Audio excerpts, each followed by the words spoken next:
アニョンパクンです。アニョンヒゴンです。こちらヒゴンさん招いております。で、本日話したいテーマがですね、外国人問題というところで、日本は外国人とどう向き合うべきだろうか、みたいなことを話していきたいと思います。ただ一点だけ注意はですね、別にこれ外国人 VS、日本人みたいな構図ではなくて、日本に住んでいる外国人として、日本という国がよりその良い結果を出すためには、どうすればいいかな、意見交換ができればいいかなと思っていて、この動画を撮っていきます。そしたらヒゴンさん、よろしくお願いします。よろしくお願いします。外国人問題って言ってもいろんな問題がある。ヒゴンさんが思うその外国人問題は、何を指しているのか。外国人のせいで日本の方々生活が脅かされてますと。どういうふうに反応すればいいんだろうということで、総じて外国人問題って言うのではないかなというふうに思っております。すべて私の個人の意見の感想なので、優しく、コメントいただければと思います。外国人のせいで、仕事がなくなったとか、賃金が上がらないとか、もう家が高くなったみたいな。です。昔からあった問題だよね。でもなんか今回だと少し方向性が変わったなっていうのは思ってたりはしてます。例えば2000年代頭頃にヘイトスピーチみたいな。そうですね。私が一番最初に来た2000年代って、外国人問題というよりは特定の人種または国籍を指すことが多かったなという印象なんですよね。例えば中国人、韓国人、みたいに。私もね、街中歩きながらそういうコメントを、たまに受けたこともありますし、いわゆる外交問題が発生したらその時に浮かび上がるっていう。今回は外国人全般という一例として不動産の話だったり、違法滞在の話だったりがポツポツ現象として出てくるのかな。人はみんな自分と同じじゃないものに対して拒む性質が本能的にあるっていうことだなっていうのは言いたいです。いきなり隣にジェームズさん、またはラガーブさんが引っ越ししたら、おってなるのって本能である反応だかなと思うんですよね。で、事実として外国人が日本の市場で遊んだりとか、犯罪を犯したりとか、そういったものがあるから、外国人に対しては、そうなって仕方ないよね、みたいな、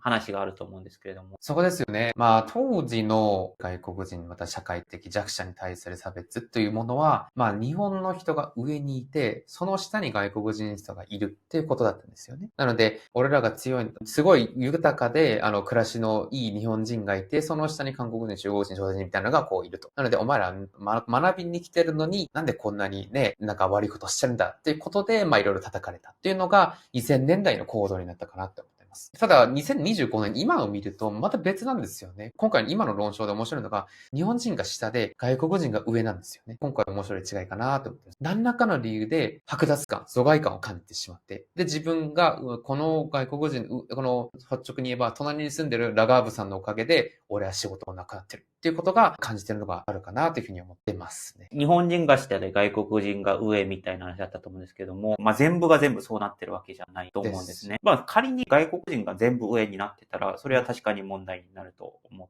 ています。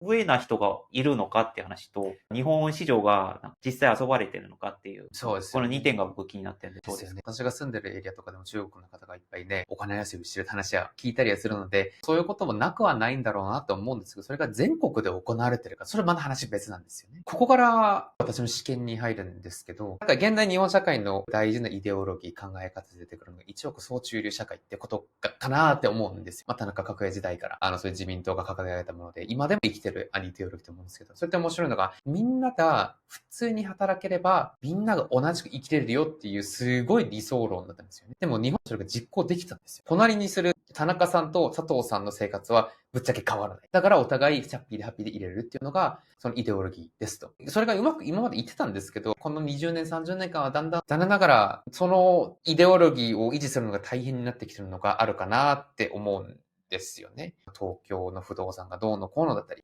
外資系会社がどうのこうのこうの。今までその日本同質感が高い所得の配分うまくいってる社会が、だんだん均等じゃなくなる状態になっていることが、皆さんがだんだん感じていることがなってます。で、生活苦しくなるじゃないですか。最近物価上がってますし、誰のせいだってなりますよね。今までは、その日本が均等な社会であったからこそ、この均等な社会で慣れてない外国人が問題なんだ。そこが今の差別。外国人だったら全部嫌みたいな感じな差別形態が、生まれてしまうのが、一番根拠にあるかなと思います。私もね、そんな経験正直なかったですし、だって僕が小学校の時とか高校の時とかそういう多文化教育って十分じゃなかったんですよね。だからいきなりあなたの上司は明日からジェームズになりますとか言ったら、ってなるじゃないですか。そこが2000年代と2025年の方向性の違いになるのかなっていうふうには言います。バリエーションが広くできて、その隅々を外国人が入るようになってきて、みたいな。で、あと、私は大学の時に、日本文学を学ぶ時に大きなテーマになるのが、現代文学。その中でも、いわゆる引きこもり文学っていうものだったんですよ。いわゆるね、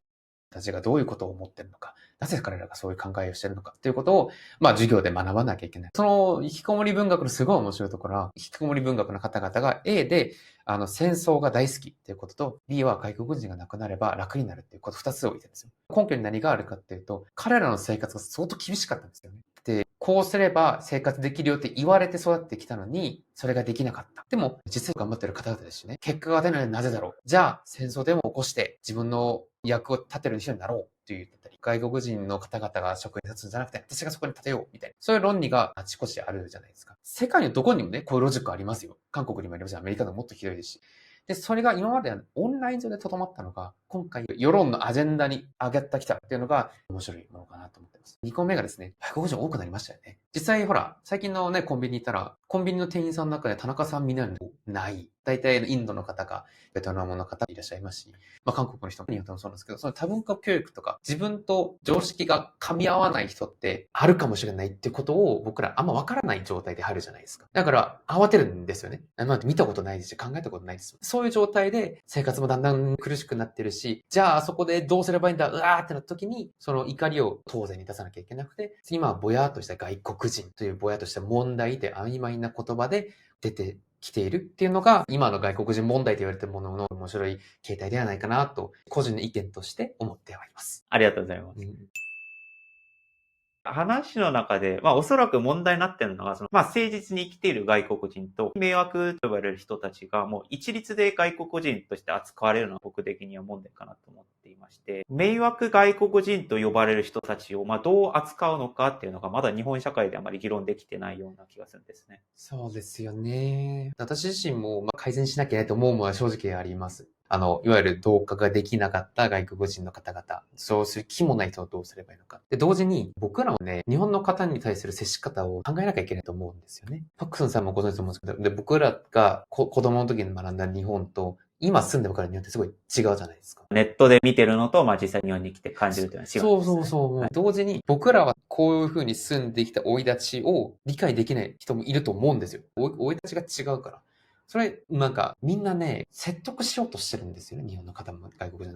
日本がこれだからお前はこれしろ。いや、私の生い立ちはこれだからこれが正しいんですっていうことで、説得し合ってることが多く見かけるんですけど、そういう説得する関係って大体うまくいかないんじゃないかなと思ってます。例えば、結婚式を計画しようという時に、韓国とかだったら、お互いの通帳をオープンするんですよ。そう。僕らにとってこれ当たり前ですよ。日本だと通帳オープンやっちゃいけないんですよ。プライベートの話だから。僕はそうやってトラブルになったことがあって、お互い説得しようとしても、それがダメで、そもそも。説得じゃなくて、説明ですね。私はこういう考えがあって、こういうことしようとしてるんだ。どう思うっていうことのものを外国人の方も、私も含め、コリアンも含めてですね。お互い分かってない部分があると思うんですよね。そう。例えば私は外国人からとしたら、日本のルールっていうのは完全に熟知しているわけでもないですし、僕もそうなんですけれども、例えば最近会った方は、隣の家でのトラブルあった時に、韓国だったらもう直接行って話したりするんですけども、日本だと警察呼んだりするじゃないですか。コミュニケーションの仕方も外国人も熟知できてない部分も多いですし、日本の方も実際会ったことがなかったとしたら、そのネットで見てるその迷惑外国人の情報しかないから、そこでズレが発生している気がするなと思いました。まさにそこですよね。みんな迷惑系じゃないんだよっていうことと、迷惑じゃない風にみんな接するためには、どういうことが私はわからないんだろう。わからないですっていうのを素直にぶっつけるっていうのは、日本の皆さんね、安くやってくれるじゃないですか。いろいろ説明してくれて、これは実はこうなのっていうことを、そういう意味でね、お互いわからないんですっていうのを率直に話すだけでも、いろいろ解決できるんちゃうかなっていうふうには思ってます。先ほどの話の中で、外国人がその隙間に入ってきてっていう話だったと思うんですけれども、その外国人が入ってくると、この日本社会に何がいいのかに対する共通認識もあんまりできてないような気がしていて、例えばそのコンビニで外国人雇ってると思うんですけれども、日本人の職を奪ってるように見えるかもしれないんですけども、実はそのコンビニ店長としては困ってて、その外国人が来てくれて嬉しいみたいな、そういったズレもありそうな気がしていて、外国人があって何が良いのか悪いのかっていう、議論がもっとできるといいかなと思います。そうですね。案外楽しいんですよ。例えば僕料理する人がすごい好きなものなんですけど、友人の中でルーマニア人がいるんですよ。ルーマニア人が作るロールキャベツの美味しさは私はわかるんですよ。美味しいですよ。禁止症なんで絶対行ってみてください。そういう些細なことで案外毎日が楽しくなるんですよね。こういうことが違ったらこういうのいいねだったり、案外やってお互い楽しくなるよ。で、実際得だよっていうこと。で、逆にそういう人多いからねっていう、それを気楽にね、理解いただければベストじゃないかなと思ってます。そうですよね。あと、ヒゴンさん。もう僕も、日本の社会のルールとか法律、マナー、尊重していますし、別になんか詐欺とかやったことないんです。詐欺する能力がないなぁ。そこはやりたくてもできないなぁ。無理。多分9割9分は法律守ってて、多分そういうことやったら、次のビザ更新の時に降りないから、本当の方はちゃんと生きているとは思うんですけれども、その 1% の人たちがその目立ってるせいで、私たち外国人もなんか被害を一緒に受けちゃってるっていう部分も。ありますね。だから移民って難しいんですよね。少数者になる覚悟で来るっていうことだから、そういうコメントも自分で受け入れなきゃいけない。同時にそのものがあった時に、実はそういう背景にはこういうもんがあってのを説明しなきゃいけない義務があると私は思うんですよね。しょうがなく発生する。だってこの話が実際日本だけで起こってるかって多分そうでもないと思ってて、中国でも起こってるし、韓国でも起こってるし、イギリス、ヨーロッパ、イギリスひどかったですよ。でも面白いことに、社会ごとに自分たちの答えを探そうっていうそのトライはいつも存在してて、そこに希望を持てるというか、ここの聞いてる皆さんも、わかんないんだろうな、こいつら、みたいな感じで、優しくいろいろ、教えていただければと思います。ありがとうございます。ヒゴンさんの話聞かせていただきました。やはり私たちも、日本に住ませていただいているし、ちゃんと働いていますし、ルール守っていて、でもその外国人と一括りになっちゃうと、悪いことしてるって見られると残念な気持ちもしますし、それ一括りで外国人を議論しちゃうと、逆にその日本という国に対しても、なんか良くない方向性に行っちゃう可能性もあるのかなと思っていて、よりその健全な議論を通じて、解決できればと思いながら、この動画、そしてヒゴンさんの話聞かせていただきました。で、ヒゴンさんはですね、東京で、スタンダップコメディみたいなのをやられていて、アメリカ版漫才みたいなものなんですけども、もしご興味のある方はぜひ、ヒゴさんの SNS、概要欄コメントに貼っておくので見てみてください。楽しいですよ。面白いですよ。そしたら以上、パックンでした。アンニョン。アンニョン。